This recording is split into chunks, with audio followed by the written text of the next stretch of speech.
الناس وزادوا عديانين يا عايشين حياتنا Plutôt, généralement, quand tu marques un but comme ça, juste sur la fin, le fait de prendre le temps de célébrer et de rester ensemble, l'adversaire, quand il encaisse un but à la 118e minute, il reste 2 minutes ou 6 minutes avec les arrêts de jeu, qu'est-ce qu'il éprouve? Qu'est-ce qu'il a envie tout de suite, l'adversaire? Pour ceux qui connaissent. Qu'on revienne vite, qu'on remette vite le ballon au milieu et qu'on joue le plus vite possible. Donc, pour empêcher ça, tu restes, tu célèbres. Et généralement, ça te donne un supplément, tu perds du temps, ça donne un supplément d'âme, encore plus d'énergie, tu as marqué un but, tu es encore plus déterminé. Ça, c'est pour ceux qui ont joué au football, ils comprennent ce sentiment. Donc, c'est pas ça du tout, comme ceux qui ont dit oh, mais ça les a déconcentrés. Ça, c'est ceux qui n'ont jamais joué au football, ceux qui n'ont pas d'expérience. Donc, ça ne déconcentre pas, bien au contraire. Ce qui, moi, me pose problème avec là où j'ai peut-être qu'il y en a eu des gens qui ont pu dire ça, j'ai pas tout vu, pas tout entendu. Moi, où ça me posait le plus de problème, et c'est là où je suis en colère, c'est le petit regroupement qu'il y a eu quand Sofiane Bendebka a fait la faute et qu'on a fait petite bagarre, là, entre guillemets, juste avant le but. Si vous regardez bien, la personne en a parlé de ça, mais c'est ça le plus important. Qui est venu dans cet attroupement? Eh oui. Vous avez vu, vous n'avez pas vu juste. C'est là le problème. Il y a Hossein Ben Ayada, il y a Ahmed Touba, il y a Bedran. Je ne parle pas de Ishaq, je ne parle pas de Riyad, et je ne parle pas de Sofiane Bendebka sur lequel il y a faute. Il fait faute. Ceux-là sont plus hauts. Ceux-là, à la limite, c'est pas de problème. Ils sont là, ils perdent un peu de temps, ils sont devant le truc et tout. Qu'est-ce que foutent nos défenseurs centraux là-haut, à aller venir s'embrouiller pour rien du tout? Là est le problème. Là, c'est là où on truc. Parce que s'il reste, quand on voit un Ben Ayada avec qui on a bossé particulièrement, lui plus que tous les autres, et individuellement, les 2 mois suivant le premier match.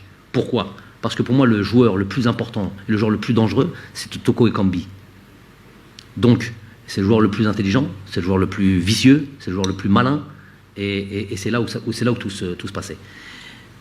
Hossein Ben Ayada a eu le mérite sur 1h30, quasiment 2 heures, sur quasiment 3h30 entre le premier match et le deuxième match, de mettre Toko Ekambi dans sa poche. Il a fallu qu'il aille dans l'attroupement s'accrocher avec je ne sais pas quel joueur pour perdre sa concentration. Finalement, sur le but, je ne suis pas en train de le pointer du doigt, je suis en train de vous expliquer, je suis en train de vous dire déjà que pendant 3h30, il a eu ce mérite. Il a eu ce mérite parce qu'il a préparé ce match-là de la meilleure des manières. Il a juste fait cette erreur de sortir de sa concentration, sachant que le football, ce n'est que ça. Surtout au haut niveau, quand un joueur comme Toko Ekambi qui joue la Ligue des Champions avec Lyon et qui est performant, dites-vous que c'est le haut niveau. Et qu'il a perdu cette concentration. Si vous regardez le but, il est à 2 mètres derrière l'alignement. Tu peux être à la limite, tu n'es pas aligné, c'est une erreur, tu as peur, tu ne veux pas jouer le hors-jeu. Mais dans ces cas-là, il faut que tu prennes ton joueur. Donc il est ni dans l'alignement, ni dans la prise du joueur. Et c'est ça, nos 3 défenseurs centraux. C'est là où la déconcentration se fait, et c'est là où on perd. C'est le haut niveau, ça joue sur des détails, on le savait. Et je vous ai dit, toutes les rencontres, c'est 1-0, 0-0, penalty, voilà. Ça. Si on y rajoute l'arbitre, voilà, ça fait beaucoup de choses. Si en plus de ça, on nous rajoute, j'ai pas peur de le dire, c'est ce que j'ai dit, je le confirme, et j'attends qu'on m'invite, et qu'on m'appelle, ou qu'on appelle ça comme on veut, qu'on me convoque, qu'on a un arbitre qui fausse tout ça. Donc si certains ont envie de parler de... Si y en a qui n'est pas convaincu déjà ici du fait, parce qu'apparemment, il y en a, ils n'étaient pas complètement convaincus que l'arbitre a faussé tout ça. Ils sont restés sur les 20 dernières secondes. Oui, mais avec tout ça, on aurait dû garder ce résultat. Effectivement, on aurait dû. D'où ma colère, il n'y a pas de problème là-dessus. Mais j'ai envie de dire, ça fait plus de... depuis 2019, et notre sacre, jusqu'à aujourd'hui, si vous voulez faire l'historique, moi j'aime ceux qui font leur travail. moi j'assume ce truc-là, je continue à le dire.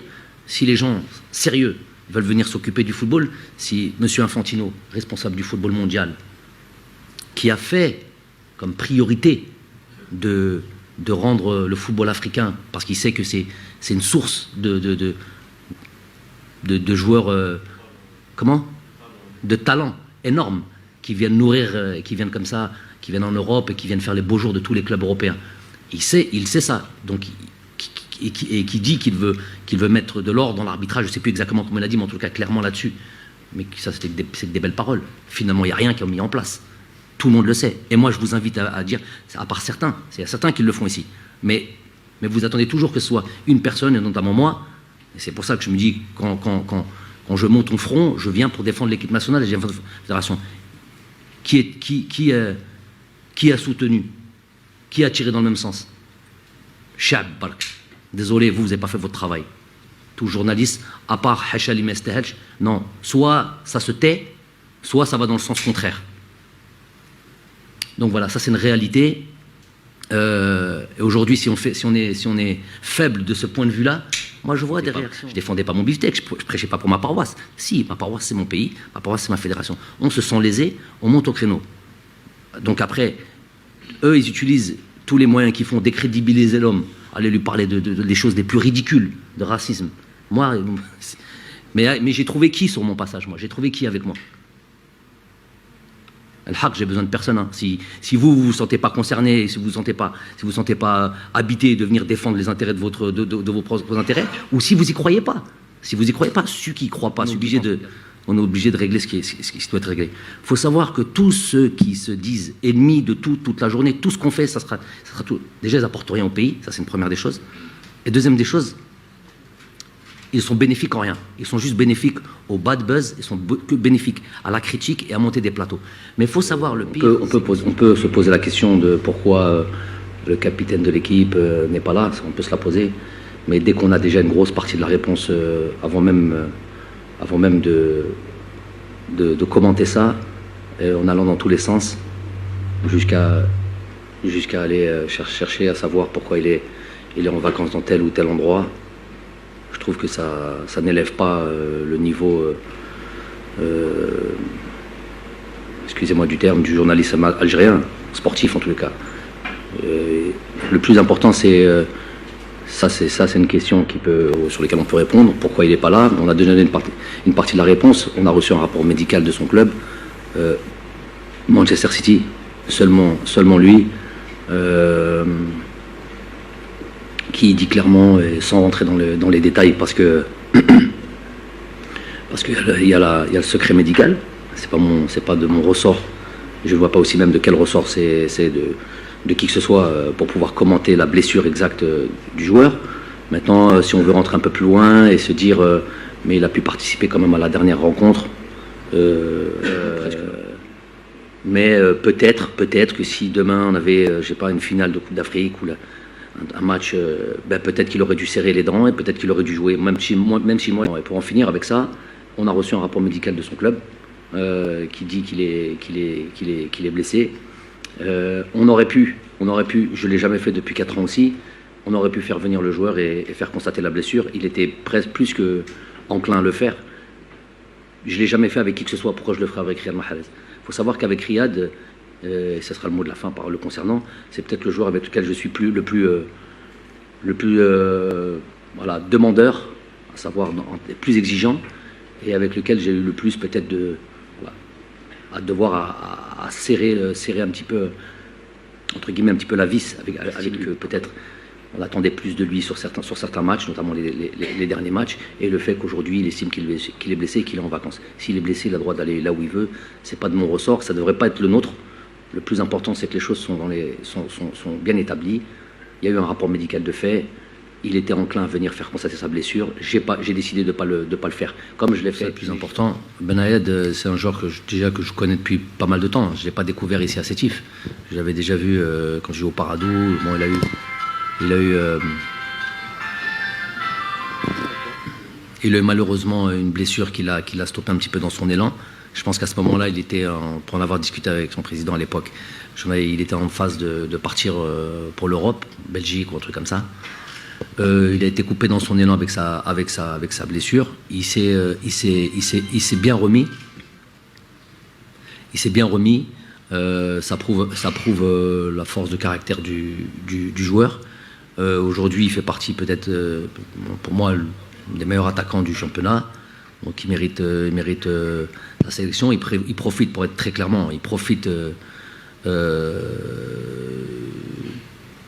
de l'absence peut-être de certains joueurs évoluant en Europe à cette position qui sont décisifs, qui risquent de nous rejoindre au mois de septembre, Inch'Allah. Mais chacun son le football est fait d'opportunités. Il aura l'opportunité, j'espère surtout si on a ce troisième match, de pouvoir démontrer qu'il a le niveau international, parce que ce n'est que ça à la base. Briller dans son club, c'est une chose. Être décisif dans son club, c'est une chose. Après, quand on est en équipe nationale, on va dans une étape supplémentaire. On monte d'un niveau. Donc pouvoir savoir si on peut briller à ce niveau-là. Et donc je suis content pour lui qu'il puisse nous rejoindre. Ce sera à lui de montrer qu'il a le niveau.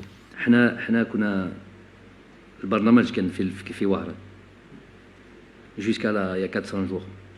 Donc انا جابوني المعلومه قالوا لي ماشي معلومه قرار ديسيزيون باللي ما نلعبوش في وهران ولازمنا نلعبوا في 5 juillet. Moi j'ai toujours dit ما عنديش مشاكل بان نلعب 5 juillet ولا في اي ملعب في البلاد. ولكن voilà, c'était plutôt les joueurs اللي كانوا حاسين se sentaient mieux à Tchaker, on en a plutôt parlé. C'est un non-événement, alhamdoulilah, 5 juillet avec plaisir. J'ai vu beaucoup de matchs, justement, il y en a eu beaucoup d'ailleurs. Beaucoup de matchs sur le 5 juillet. J'ai vu que la pelouse, en tous les cas, j'ai pas été dessus. Je vais sûrement y aller aujourd'hui, demain. Mais la pelouse avait l'air de tenir et d'être en bon état. Donc on est content de retourner au 5 juillet. Si on peut en plus, il y a une capacité, pour recevoir les supporters.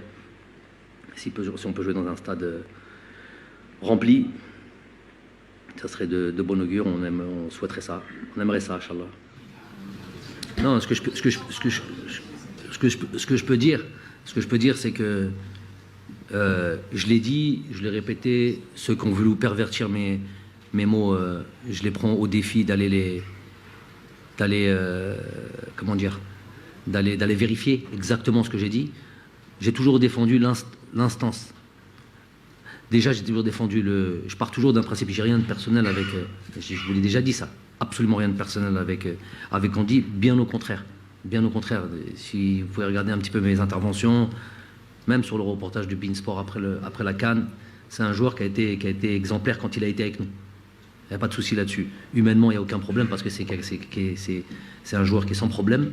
Il y a juste une prise de position qu'il a eue, pas par rapport à moi, par rapport à l'équipe nationale. Donc par rapport au pays, par rapport à la fédération, par rapport aux joueurs.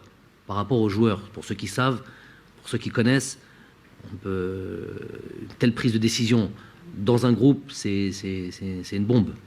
Donc, je vous mets dans la confidence. Il y a eu une discussion depuis. Voilà. Et puis les choses, il y a d'autres informations qui sont intervenues, qui n'étaient pas là avant.